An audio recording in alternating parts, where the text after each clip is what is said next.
Hi, everyone, and welcome to another episode of Ancient Warfare Answers with me, Murray, your 10-minute fix of ancient warfareness per week if you can cope or if you can wait. Otherwise, you can just listen to them all at once if you like. There's probably about 60 of them now, so you probably can. What's that? 60 times 10? 6,000 minutes. No, 600 minutes. Not, gosh, that would be too many. Right. Anyway, you, of course, can ask a question. You can send us an email. You can send us a message. You can comment on one of the previous videos, however you like, and we will attempt to answer it if we have the expertise. Now, you can, of course, ask us a question on Patreon. You can back us on Patreon. There's 3 different levels of patron you can be: Optio, Legionary, Optio, and Centurion. $1, $5, and $10. At the $5 level, you can get a digital copy of the magazine. At the $10 level, you can get a print copy of the magazine. Now, Andy Shaw today asks, he says, great review of the weapon, which is talking about the sarissa. So I've answered one of Andy's questions before. And then he follows it up with the question I've always wondered is why it seems to fall out of use between the 2 periods. And those 2 periods are the ancient Macedonians and the late medieval period when the pike phalanx makes a comeback, which we'll discuss. I've always wondered why it seems to fall out of use between the 2 periods, even though protecting infantry from cavalry remains a consistent problem against ancient and medieval warfare. Short version: infantry always needed protecting against cavalry. Why did the sarissa fall out of use until the late medieval period? Right. So the interesting thing is that yes, indeed, infantry always needed protection from cavalry.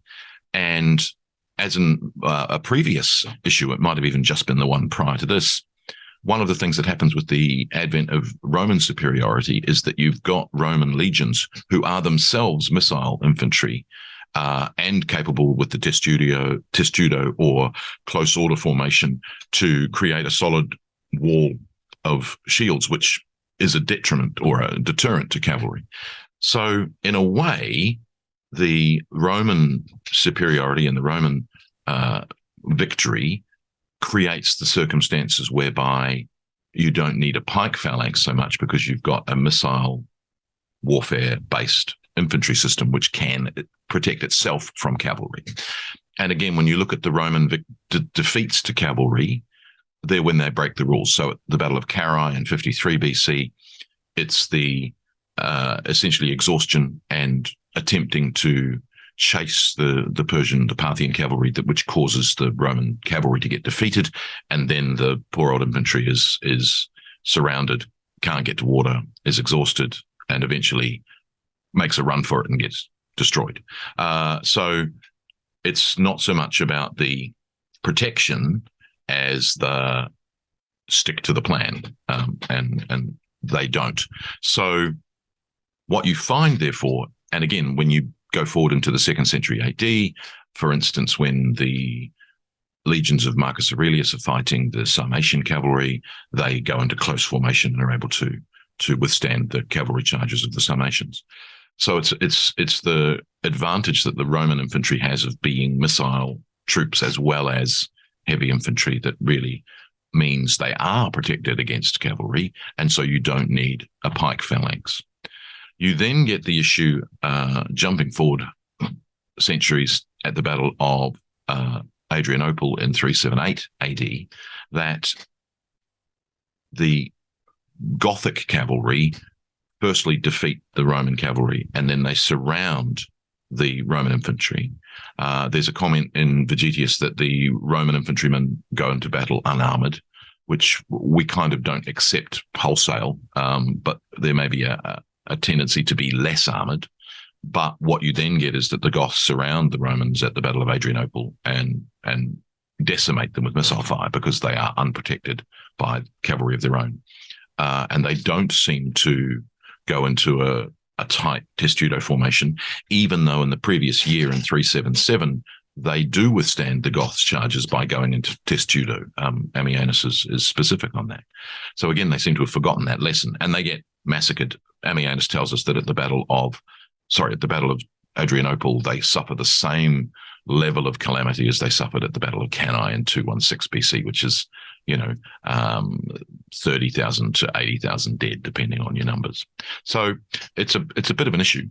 And so what you find, therefore, after that is the tendency of later Roman and Byzantine armies to go towards all cavalry forces rather than, or hugely cavalry forces rather than infantry forces. Infantry still exists, but they tend to be less important. If you look at the Battle of Belisarius, for instance, in the 6th century, or indeed the battles against Attila the Hun in the 5th century, you're looking at cavalry battles. The Huns are virtually all cavalry, and so they need cavalry to oppose them.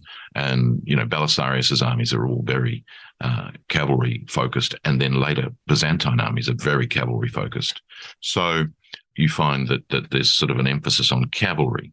Now, what you find, and I'm ignoring vast amounts of medieval history, again, when we go to Agincourt and Crécy and the other battles of the 100 Years' War, you've got still missile fire being able to defeat cavalry, even heavily armored knights with the longbow and the crossbow. What then tends to happen, of course, is the rise of musketry, is that in the 15th and 16th century, when you've got muskets replacing other forms of missile fire. So you get longbowmen being replaced by musketry as the musketry technology advances. So, you've got arquebusiers with crossbowmen and longbowmen. But then you got musketry by itself, and it is now your missile weapon, but they're slow and cumbersome and slow to reload. They need protection, whereas previous missile fire didn't need the protection because it was the protection. So I think in a way, because you've got this new, powerful, devastating weapon, if it can be brought to bear, the musket, it needs its own protection, which is why the phalanx sarissa pike comes back into use, because it can protect them by being a solid, impenetrable block of infantry. What then, of course, happens over the next century or two, we're just jumping millennia here, and I apologize to anyone who's more of an expert outside of the ancient world than I am, because I'm just making all sorts of leaps. The pike is eventually replaced by the bayonet. So what you've got is another cyclical thing whereby the infantryman who needs protection because he's a musketeer, so therefore the pikeman is introduced. When the musket bayonet gets introduced or gets perfected, and of course at the same time you've got muskets becoming lighter and faster to reload, you've got the return to the infantryman as his own protection. So therefore he can, with infantry squares and presenting his bayonet, be more protected against cavalry than when he hasn't got a bayonet. So I think therefore what you've got is that whole intervening period of more than a millennia, even longer. The reason that the Roman infantry do not use pike phalanxes to protect them against cavalry is because they are their own protection, because they are missile or partially missile based. What you then get, and again, I didn't bring up the battle of the order of battle by Arrian in the 130s AD. His front line is close shields with spears presenting towards a Sarmatian cavalry enemy, but he intends to defend them with his large number of missile shots. So it's kind of a double whammy. Yes, he's using like a hedge of spears presented to the enemy, but the defeat in a Roman mind comes from missile fire, not from just withstanding cavalry attack. Anyway, so there I think is my very short, very, very convoluted answer. That the reason that they fall out is because infantry become their own defense. And then as warfare evolves, they need defense again until they become their own defense. All right. I hope that answers your question, Andy, and we will see you again for another episode of Ancient Warfare Answers. Thanks very much.